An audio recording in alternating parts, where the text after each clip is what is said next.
এই গল্পটির নাম হলো পুতুলের খেলা। একদিন একটি মহিলা নিজের চুলের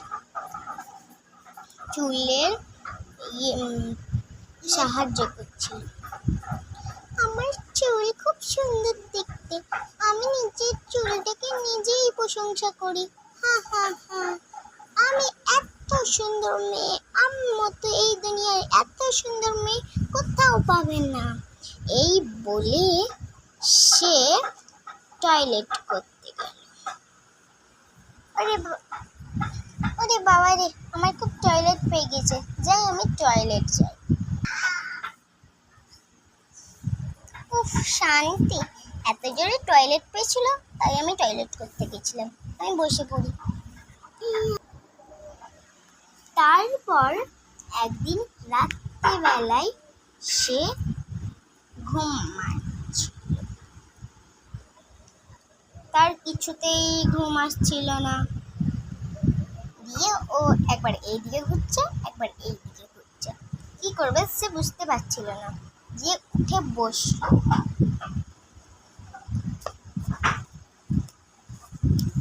অনেক জোরে জোরে হাওয়া দিতে লাগলো।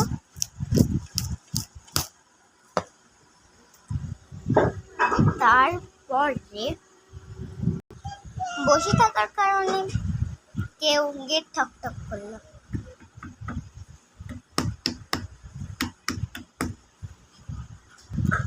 তারপর সে গেটে গিয়ে দেখলো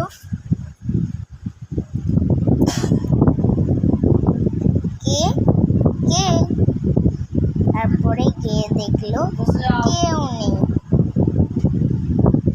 ভয় পেয়ে গেল, প্রচন্ড ভূমিকম্প শুরু হয়ে গেল।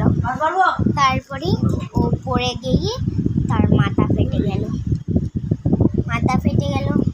তারপরে ও নিজের হাতটা মাথায় দিয়ে বলল, আমার মাথায় খুব জোর ব্যথা পেয়েছি, আমি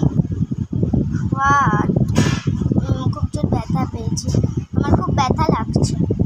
তারপরে ও নিজের ফেস থেকে বরফ নিয়ে লাগিয়ে নিল। তারপরে হাতটাকে নামিয়ে চুপ করে তারপরেই আমার